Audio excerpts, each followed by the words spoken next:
Hello, it's Baseballlover312 here, and welcome to another episode of the Weekly Rant. Today, I'm joined by TheChudude and Baseball Lover. How are you guys doing? Terry.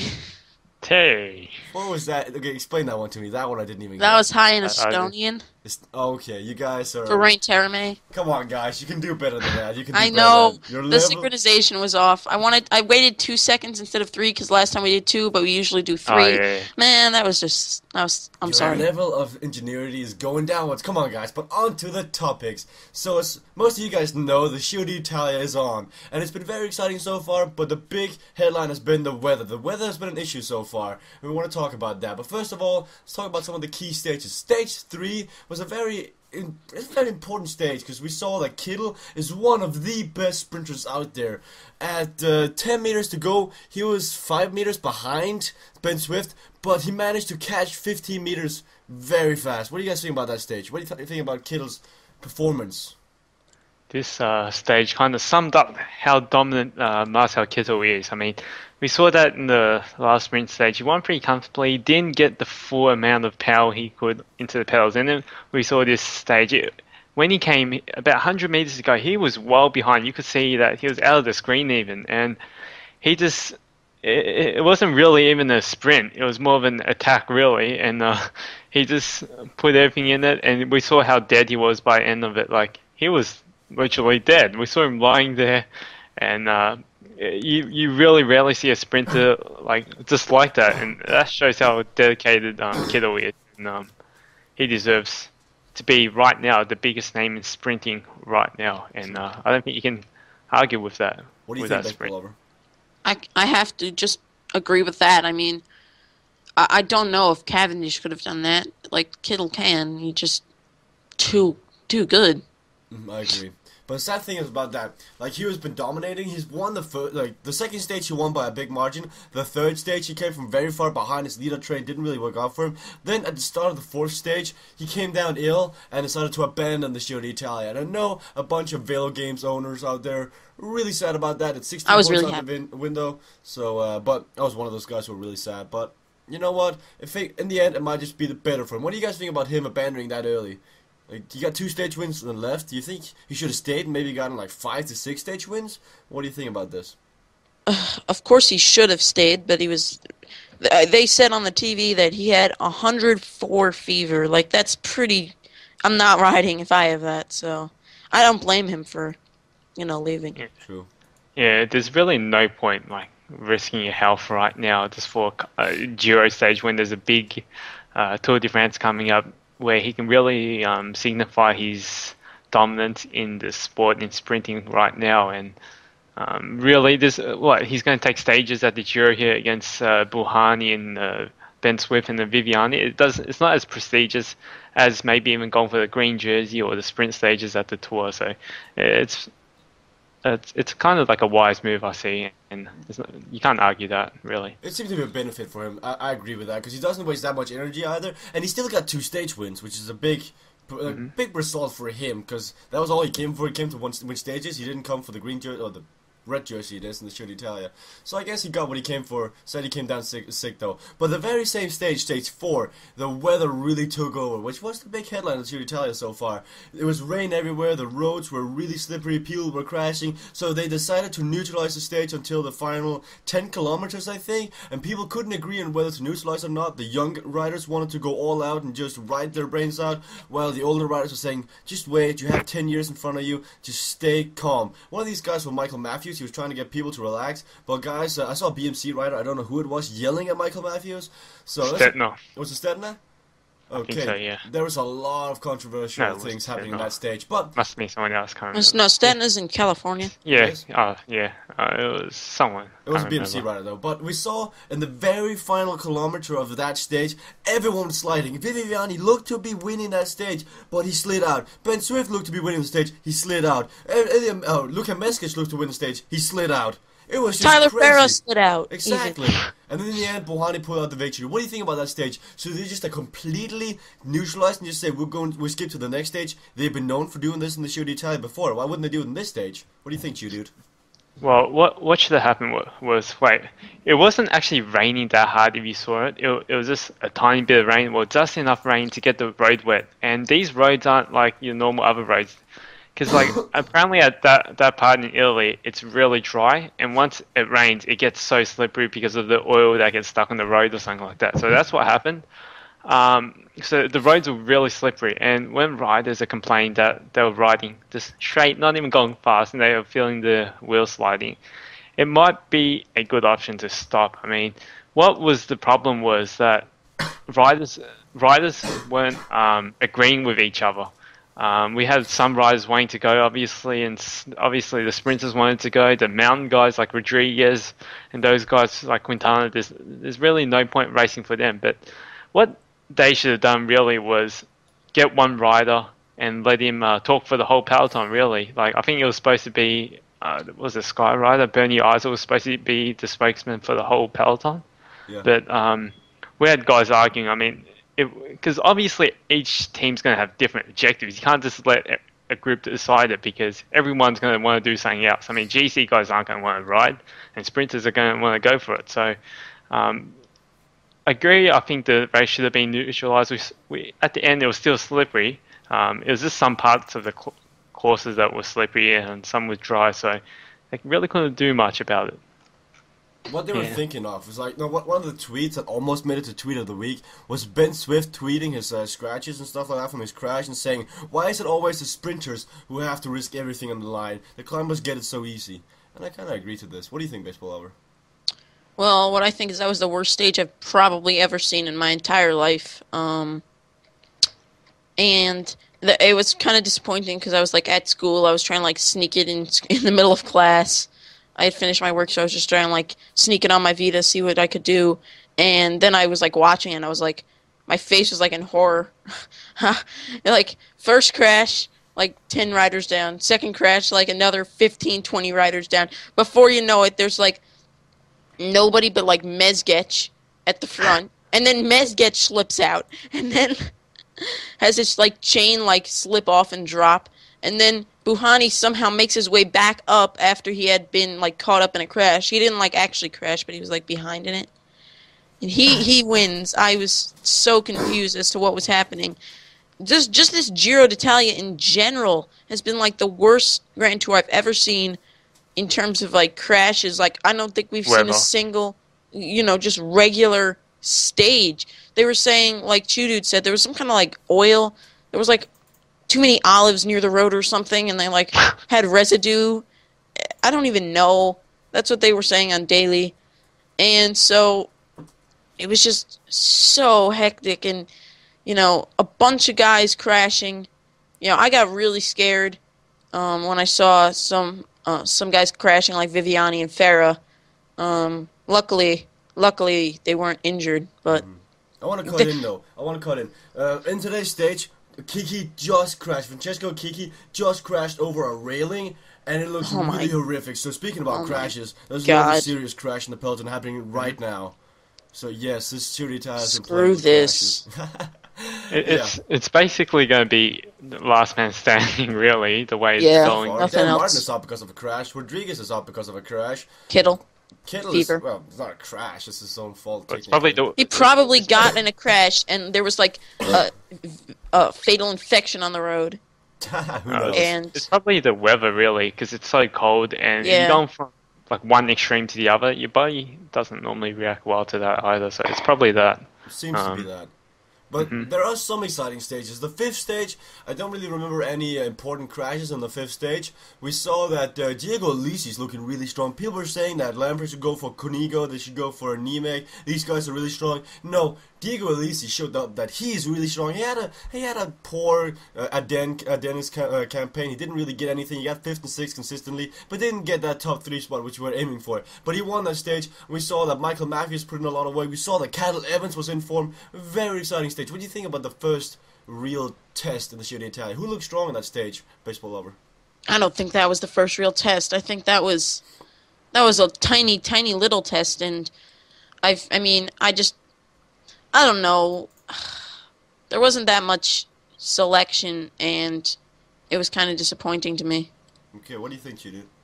I think it, I think it is still like a test. I mean, we saw some guys who were still struggling, like Sammy Sanchez was really struggling to even stay with it. And if you can't really keep up on the heels like that, you're going to be probably struggling for the mountains. And one thing I want to mention also was Rodriguez in that stage. He had a perfect lead out. Was it Caruso led him out perfectly? Moreno, when actually. Caruso was it Moreno? Yeah, Caruso was already out. He crashed in the team central. No. Caruso only crashed out like the same stage Rodriguez. Oh, okay. Yeah. But it was Moreno. They said that on television. Yeah, well, someone led out Perito perfectly, and that's normally when he just launches away. And when they pulled off, Perito was dead. Like it was only 4 riders in that group, and then we saw Matthews pull him back in. But normally Perito in that situation will pull away, and that kind of signaled to me that he probably isn't at his best either. A normal Perito would just tear that apart, and he probably wasn't at his best as well. And also your other GC contenders, Quintana didn't really stamp his authority or anything. He pretty much sat in the group. Well, we weren't expecting him to do much, but I thought I'll at least see him like at the front of the race, just like sitting at the front, just to be aware of anything. But we didn't see that as well, and that kind of led him to some problems in the following stage, where what was it the splits? Do you want to talk about that? Well, first of all, fun fact about Rodriguez. Rodriguez was actually riding the Giro d'Italia with 2 broken ribs from the Ardennes. When he crashed in the Ardennes, he had 2 broken ribs. He just didn't tell anyone about it because he didn't want to tell his competitors that he was in a bad shape. And he broke another rib from his crash when he abandoned. So that's probably the reason he couldn't pull off as he normally does. Because normally, a healthy Perito would win that stage. But yes, you're talking about a split. The very next stage, it was the most controversial stage so far in the Giro d'Italia. With 10 kilometers to go, there was a huge crash. Including Janis Brajkovic, Caruso I think was the guy who was down in that crash, who looked really bad, but Janis Brajkovic crashed head on into a barrier, Caruso crashed down, he just laid there completely paralyzed, and the entire peloton split up. But I think 6 or 7 guys got through, and one of them were Catalevis, another guy with the Maglia Rosa, Matthews. People were thinking about should they stop pacing, should they keep pacing, and people still today doubt if that was the right choice. Was it sportsmanlike or was it not sportsmanlike? What do you think, TheChudude?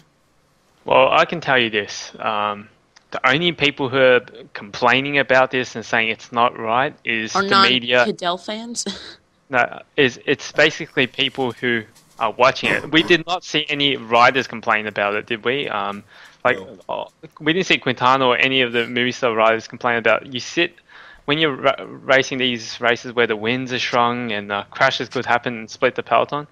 The thing is, you sit at the front, and that's what someone like Cadell has probably done in the past. You always see him at the front. Even yesterday's stage, I think it was a sprint stage. It was only a K to go. Cadell was in the top 20 riders, and you develop that experience over time, obviously, to sit at the front. But I think it was Quintana's own fault to not be further up in the group. I mean, Cadell is burning. Someone like Cadell or anyone sitting at the front is burning more energy from sitting at the front, and probably.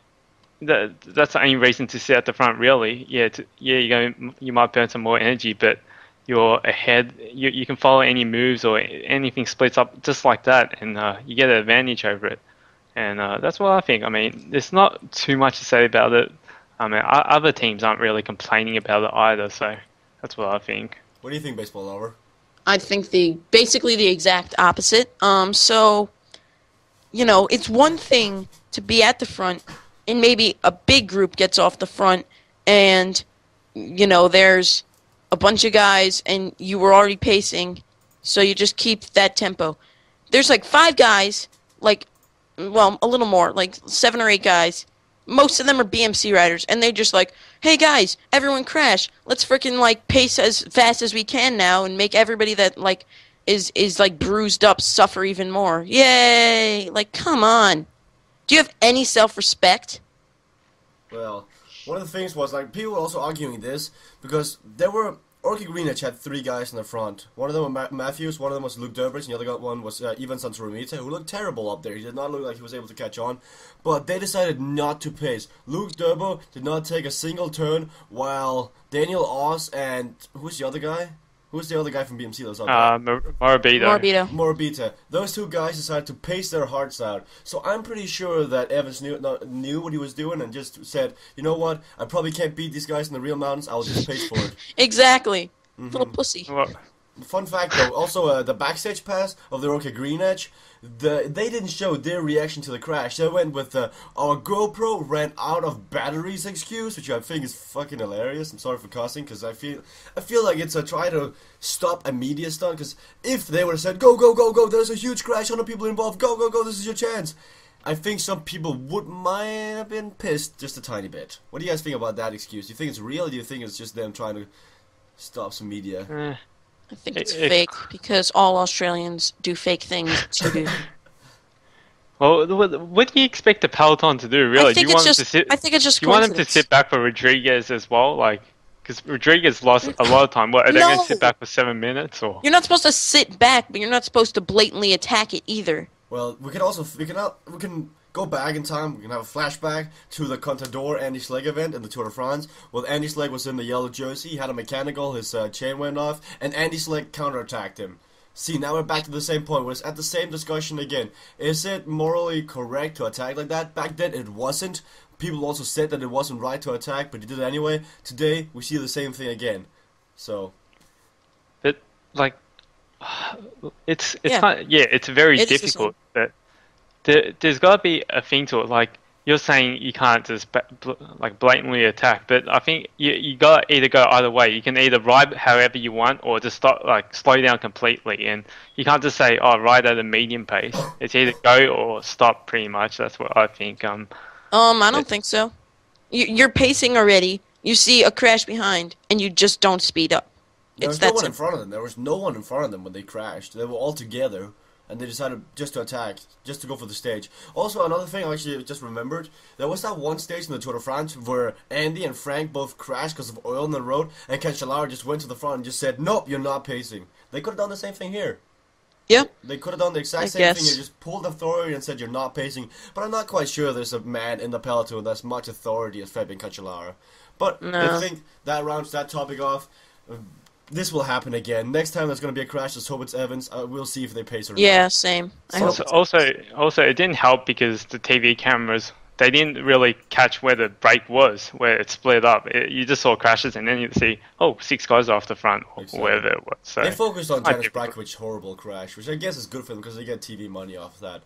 But that is basically all the things that happened in the Giro d'Italia this week. There was another sprint with Bohani, but it was basically cutthroat sprint. It was just big lead out, you won. Not much. Also, Farah got 6th. Yeah, and Viviani got pushed out of the way by a Colombian rider, which should have been punished, but it wasn't. But on to another race that's going on this week, the Amgen 12 California, one of the American prides, wouldn't you say so, Baseball Lover, regarding races? It's our best race, in my opinion, and it's our most high-profile race, so, yeah. I also gotta say, one thing that Amgen 12 California has gotten right, as a cycling hub producer, their tour tracker is beautiful to look at, but OBS is just not responsive for that. That sucks, but the tour tracker is really, really good. But let's take a look at some of the big names going at this. Mark Cavendish won the very first stage in great fashion, but there was another sprint stage, where the Omega Pharma Quickstep train messed up. I don't know if you guys watched that stage, but the breakaway went, and Omega Pharma Quickstep never started to pace. What do you think about that stage, Baseball Lover? Do you think that Mark Cavendish was not a happy bunny? I think that if there are a good amount of sprinters at a race and a breakaway just wins just because they didn't chase hard enough, then obviously, and it's not a 3-week tour where they're just like, oh, we'll let them have this stage, then you have some issues on your hands, and I think that applied, but I think that the other teams were thinking, we don't have a guy that's better than Mark Cavendish. Even Dagan Cobb and Sagan, they're not better than Mark Cavendish. So they must have early on, they were just like, let's leave it to them. And then of course, Omega got tired. By the time the other teams realized they had to start pacing too, the breakaway was gone. I agree. So I saw that stage as well. Yeah. Also, like it was a stage right after the mountains. After was it Mount Diablo? Yeah, it was. Yeah, it might have been. Yeah. Diablo, the stage I was expecting a breakaway to go with Jens Voigt in there because Jens Voigt loves this race. He comes back every year, and I was thinking he would have gone because it would have been a good chance for a breakaway to stay away. And maybe even a thing is the breakaway didn't have any big names in it. No one like big World Tour names at all. It was just small teams. That could have led to the fact that the breakaway going away as well. So I think that's why riders go in breakaways, really, for those situations that happen. Yeah, good for them, good for the young riders, good for the sponsors. Yeah, I agree. But, okay, you talked about Mount Diablo. One of the guys who we thought was gone and had put the past behind him was Bradley Wiggins. And he showed that once again he can make bike races really boring to watch. Because his riding style is one of the worst ever to exist. Like, what he does is, Mount Diablo is like 15 kilometers long, and it's just a steep mountain that goes up all the way up to Mount Diablo, which is hell. But, see, what Bradley Wiggins does is, he puts a high cadence all the way up the mountain, and then the final kilometer, he goes away from the front, so we have a bunch sprint. That is some of the worst entertainment I've ever seen. Like, what do you guys think about his riding style? Do you enjoy to watch him ride? I know people are still mad about his Tour de France victory. That was classic Skyborg. Yeah. What do you think, TheChudude? Well, like, I used to be, like, on everyone's board as well. I used to, like, dislike, he's just going to high cadence all the way. But, like, the more I watch of him, I kind of, like, I don't mind it. It's like a work of art, really. Like, we saw him just dropping guys from off his wheel, and it made it, like, kind of entertaining to watch after, like, I understood, like, how he's racing, like, how good he is at riding a high cadence. And like, we didn't see this high cadence of riding until like the last 10 years when Lance Armstrong started like using it. And it can not be entertaining, and he's really riding to his favor because it doesn't suit the Hanya Acevedos or those guys. They want some attacks and stops and attacks, and it's just Wiggins. Even the mountains really suited him. I mean, there wasn't really super steep bits until the end of it, and it was just a steady, about 4 to 5% low, where he can spin as well. So that kind of helped him as well, and his teammates were strong as well to support him. And Wiggins, he's just a champion really now. Like, if you look at his like Palomares, and he's just done everything. Like, what more does he need to do now? Pretty much. He could win a Classics, honestly, in this Paris-Roubaix showing. He could win it. At one point, if he keeps going that way, next year he might be one of the favorites to win it. But another stage that I want to talk about is the Taylor Phinney stage, because Taylor Phinney is known for these American races where he goes from a long attack and just keeps going. And the stage that he won, it was suspected to be a Peter Sagan stage, but they just couldn't catch him. They could not catch Taylor Phinney. For 20 kilometers, he rode all by himself. And I was really impressive by him. What do you guys think about Taylor Phinney? Do you think Taylor Phinney is one to watch out for in the future? Oh, everyone knows that already. I mean, Taylor Phinney's a beast. He's the next Cancellara, in my opinion. Do you think the same thing, TheChudude? He's certainly got a lot of potential, yes. Like, that break was so interesting. Like, he only had 20 seconds to 40 seconds max the whole way. And what happened was, I was watching that on TV. There was about 5 or 6 or 7 or 8 Ks ago. I'm like, he's going to get caught. There's about 7 guys total chasing him. He's only got about 25 seconds. There's 7 guys chasing him, and I had to go to school, check the laptop when I got to school, and Taylor Phinney actually won, and I was like so shocked. Like, it just wasn't expected, and that shows how huge of an engine this guy has. He's really the real deal if you think about time trials coming up. Like, he's got that engine. Bradley Wiggins could learn something from his riding style. Like, Taylor Phinney leaves everything on the table. Bradley Wiggins, he goes late and just leaves nothing on the table. So, see, could learn something from it. But Bradley Wiggins went early though on that climb when he didn't go. He never went. He just looked at his power meter for 15K. That's what Sky does, right? Yeah. Yeah. But what do you Marginal think? gains. So I gotta say, the biggest surprise this month has been the entire team Orica Green Edge. I gotta say, like, in the Shoot Italia putting a really great effort in, and also now Juan Esteban Chavez winning a big mountain stage in the Young Tour of California. How do you feel? Cornea? Yeah, I'm kind of sick of them, so it's tough to use all my brain energy for the brain capacity for just this. But TheChudude, as an Australian, what do you think about Orica Green Edge's performances so far in this month?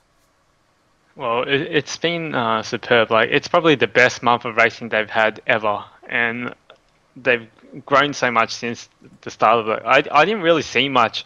I didn't really think much of them before last year's tour win. I'm like, they're really not going to get anywhere. I can see this team probably folding in the next couple of years because they're just not getting enough results. And then we see these performances. It just really shows how much team chemistry can really help. Like, it's really one guy winning, and it changes the morale of everyone else and makes the other guys pretty much ride better, really. Like, Yeah. I agree. I really think that this team. Okay, what they're thinking about when 2015, when Richie Porte's contract runs out, they want to get him. Imagine this team with the Yates brothers doing good, Chavez doing good, you have Santoromita, you have Richie Porte. It could be a real Tour de France campaign at some point, the way they've been riding so far. Yeah, they got the right guys like in the head office to definitely support that to make it Exactly. happen. Like they got guys that are forward thinking, and I can really see him being a GC contender having a GC contender in the future. Definitely, And yeah, then they have their backstage passes, which is a great way to get fans. Like I would definitely. not have liked Oregon Arena as much as I do today if it wouldn't have been for the backstage passes, even though they steal from the cycling hub. So yeah, I agree. I think about that. But earlier we talked about Taylor Phinney. Tweet of the week features Taylor Phinney. This girl, Alison Steinkamp, is a podium girl in the American Tour of California, and I think it was stage 2, yeah, it was stage 2 of the time trial, where Taylor Phinney got 3rd place. He was on the podium, and he gave this girl a rose, and it's kind of a, like, I'm single move, you want to get in contact, at least that's what they're saying on Reddit. But the funny thing is, then Phinney won stage 5, so he had to be on the podium again, and this time he didn't get a rose, he didn't give a rose, he gave a selfie with her, and it says, no roses today, selfie instead, congrats on a solid day of racing, Taylor Phinney. And this girl is hot as hell. So, that is the reason she got picked. Yeah. Well, I've got to know this girl lately as well because Failure has just been spamming me with pictures and tweets and gay ass of her. So I've grown to know her as well now, and I'm actually not surprised this doesn't happen more often. Like, there's so many podium girls out there, and there's probably heaps of single riders. I mean, why aren't they just pairing up? I mean, the only other rider I know that got paired up with a podium girl and is actually like marrying them is Stuart O'Grady, and that's the only one I know really. Oh, do you think Sagan would marry that girl he touched the butt, like pinched the butt off? No. He actually gave her a bouquet of roses the day after. Is what I read, because like people were comparing Taylor Phinney to Sagan. It's like Taylor Phinney won, Sagan 0. Now your turn to come back. That's nice. I like the tweet of the week though. This girl is hot. But one of the things we saw in Edmonton of California, which we're kind of going back to that try again, it was bike cams. See, early in this year, Brian Cookson talked about we should add bike cams to the races to make it more interesting. And you guys, one of you guys were definitely against it. I don't remember who. I think it was TheChudude who think it would be too shaky. It would be really boring. But it was a bike camera on John Degenkolb's bike, and it looked amazing. Like, to see that sprint from first-person view, I really liked it, but people gave that bike camera the reason that he lost. They blamed the bike camera for the extra weight because he lost by an inner tube. What do you guys think about that? What do you think? Were you positively surprised about the bike cameras and how they performed, or were you just meh? I actually didn't mind it as well. Yeah, it's pretty good. Honestly, I don't want to say this because it's probably pretty stupid, but it might have been the difference. Like, any kind of bit of weight when it's like a centimeter. I mean, it could have gone either way. I don't really know. I can't really judge it because I didn't really know the situation. No, yeah. But I gotta say, I would like to see this in the Tour de France. Imagine seeing Christopher Froome with a bike camera. That'd be so funny because you see his acceleration. That'd be so fun. I would love to see that. I mean, we've seen cycling involved so much in the last 20 years, and I think cameras are the next big thing. Like, I didn't really think much of it, and then until I saw that, it was pretty nice. Like, I didn't mind that at all. What do you think about a live camera, like bike camera? Like, if you don't know where a person is, you just quickly switch to the bike camera, and you see what they see. So, like, this is where he is. Oh, I see it now. You can, like, relate to it. Probably 20 years away from happening. Definitely. Most likely. Yeah. But could well happen. On a last note, in this weekly rant, PCM 14 came out with some new screenshots. I will try to link the link in the description again. Please remind me if I forget because I forgot last time, and you guys reminded me and I added it. It's there again. But now I think Cyanide added around 20 new pictures, so go and watch those. There's some pretty unrealistic pictures, like Lotto Bells on the yellow leaders jersey of the Tour de France, so not all of them are correct. So what do you guys think of those images? Did you watch the screenshots? Yes, it's pretty much like the same old pictures we get every year. It doesn't tell you much what they're going to change, but they get the good views, good side views, good different shots, and it makes you want to buy the game. Yeah. So cinematic shots. What do you think, Baseball Lover? Yeah, it's just screens. Yeah. It's the same old, same old? Exactly. They do it every year. No one takes anything out of it really. Yeah, I think it's about. Oh wait, actually, one thing we don't have in the topics. Cyanide is actually hosting an open house this weekend, or this next week actually. I think it's next weekend. It might be, but they're hosting an open house. So if you live near France, you can go and test run the game at their studios, and you can get to meet all the developers. You can get to meet Oliver and all those guys. So what do you guys think of this? What do you think about them hosting an open house? Last year they did a 1 hour live stream of the new game. Now they're trying to do an open house. What do you think? I saw the live stream last year. I actually watched it live, and open house is nice, but like really, how much of the guys who play PCM are in France? Yeah, a few of them, but it doesn't open it up for many people though. So that's the disappointing thing. I mean, how much of you viewers are actually from France? Like, not that many. That's kind of disappointing. I would never buy a ticket, like a train ticket to go to France anyway. That would just suck. Spending money to go to an open house in France. I mean, I would love if they would like sponsor me to go.